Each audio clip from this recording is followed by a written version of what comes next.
Olá, pessoal do segundo ano. Eu espero que estejam todos bem e se cuidando. Na aula de filosofia, a gente falará sobre filosofia política. Na verdade, nós já falamos ao longo do terceiro bimestre. E foi um período específico da filosofia política, né, nessa linha do tempo aí, no qual vocês viram a filosofia da antiguidade e a modernidade no aspecto político, como os filósofos trataram essa questão da liderança política no seu tempo. Então, a gente falou de Platão, né? Nós falamos da República, nós falamos do tipo ideal de governante para Platão.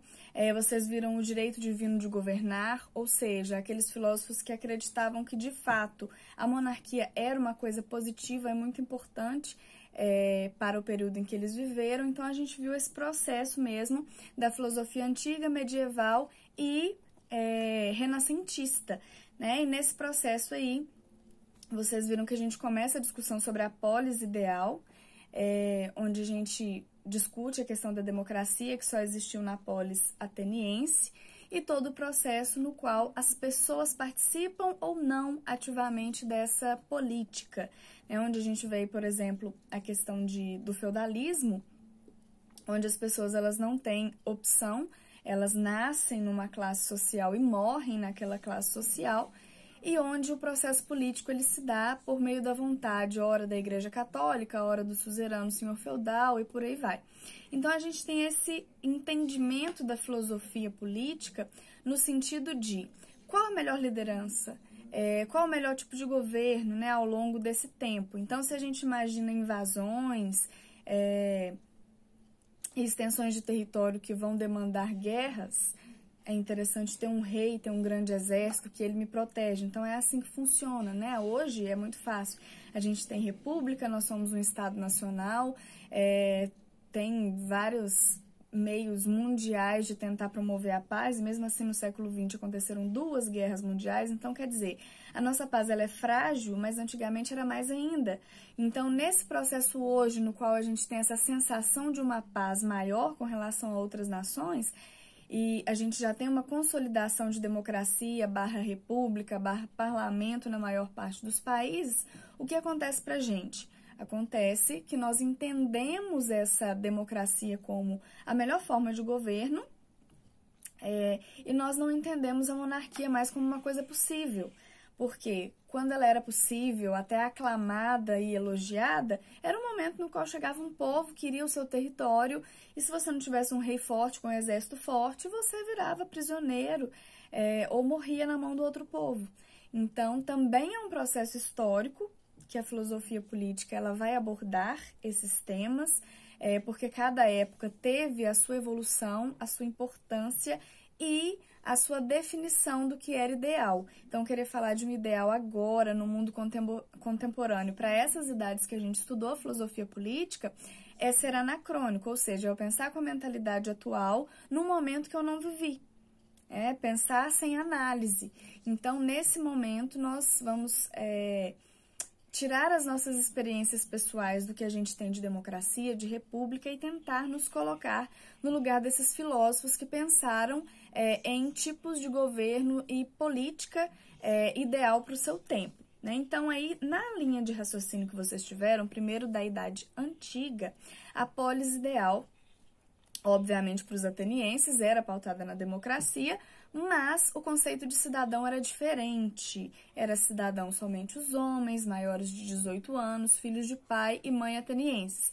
Ou seja, mulheres, crianças, estrangeiros e, obviamente, os escravos não eram considerados cidadãos na cidade de Atenas. Então, tinha um círculo ali pequeno no contexto do que hoje a gente chamaria de cidadão. Só que ele ficava menor ainda quando a gente ia pensar nas reuniões na Ágora, que era uma praça de comércio que em Atenas servia também para as questões políticas democráticas. É óbvio que um comerciante, principalmente os pequenos comerciantes, e um pequeno agricultor não ia largar um dia inteiro de trabalho para ir discutir política na Ágora. Isso era uma coisa muito incomum, uma pessoa largar um dia inteiro de trabalho, perder um dia de trabalho para ir discutir política na Ágora. Então, a gente tem que entender também esse momento no qual as pessoas abrem mão de participar da política, porque senão a vida delas vai ser paralisada por um momento. Então, a democracia, ela não era tão participativa quanto a gente pensa, mas já era uma coisa diferente das demais cidades-estado da Grécia Antiga, porque foi realmente o único lugar no qual teve a democracia na antiguidade. A partir daí, vocês viram as ideias de Platão com relação ao líder ideal. Então, o líder ideal ele deveria ser um filósofo. Por quê? Por causa do processo de educação em Atenas. Então, para a pessoa chegar a ser filósofo, ele passou por todas as áreas da educação e chegou no patamar que poucas pessoas conseguiam. Por quê? Porque ele tinha que ser bom nas atividades teóricas, práticas e de raciocínio. Então, nesse momento no qual ele passou por todas as áreas, Platão acreditava que o filósofo ele era o melhor líder, logo, ele conhecia todas as áreas e ia liderar melhor.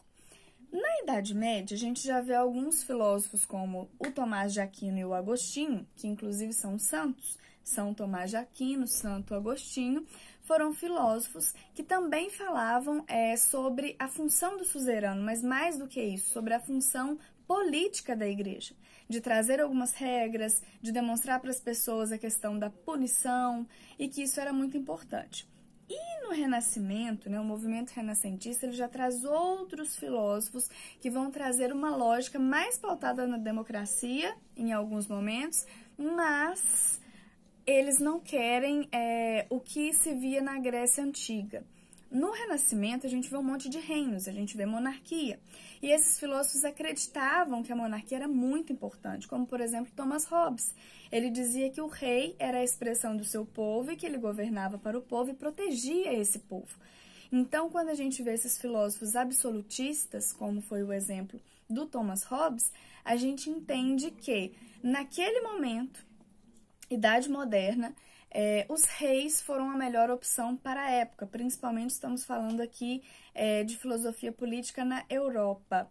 Então, nesse contexto, a gente vê que esses filósofos, como Jean Baudin, Jean-Jacques Bossuet, o próprio Thomas Hobbes, todos eles entendem que era melhor para aquele período ter um rei, que esse rei fosse absoluto e que esse rei fosse inclusive associado à questão divina, né? Então, o direito divino de governar era algo que também esses filósofos absolutistas eles defendiam. O rei era o representante de Deus na Terra. E aí finalizou-se, esse processo com alguns nomes. E aí eu vou falar de um dos mais importantes do Renascimento, que foi o Nicolau Maquiavel. Então, na linha aí, os principais filósofos que vocês tiveram foi Platão e Aristóteles, de acordo com a Idade Antiga, a filosofia política na Idade Antiga, o Agostinho de Hipona, Tomás de Aquino no período da Idade Média, principalmente o Nicolau Maquiavel e Thomas Hobbes no período renascentista. Nicolau Maquiavel, que foi quem escreveu O Príncipe. Quem é o príncipe? É o filho do rei. Então, ele estava tentando ensinar para quem seria o próximo rei o que ele deveria fazer. E aí vem frases icônicas de Nicolau Maquiavel, por exemplo, é melhor ser temido do que amado, porque quem a gente ama, a gente não tem tanto cuidado em não trair quanto quem a gente teme. Quando eu temo pela minha própria vida. Quando eu amo, eu cometo um errozinho ali, depois eu peço perdão e a pessoa me perdoa. Então, quando Nicolau Maquiavel escreve O Príncipe, ele está tentando dar alguns conselhos, de fato, para que esse futuro rei não cometa erros que possam tirá-lo daquela condição de rei. Então, quando ele dizia melhor você ser temido do que você ser amado, ele fazia toda uma explicação de que o homem é bajulador, que ele pode trair se ele só te amar, que ele tem que temer, porque quando ele tem o temor, ele tem a parte do egoísmo de não, eu não vou desrespeitar o rei, porque senão eu posso ser até morto. Então, essa visão de autoridade extrema que Nicolau Maquiavel teve na sua época, ele tentou passar para a liderança política. Então, os filósofos, sim, eles se envolveram em política na sua época, escreveram sobre essa política e tiveram teorias para o melhor tipo de governo, a polis ideal, os principais aspectos e características de um bom governante, cada um à sua época, com a sua necessidade histórica. Foi esse o nosso terceiro bimestre. Até a próxima aula.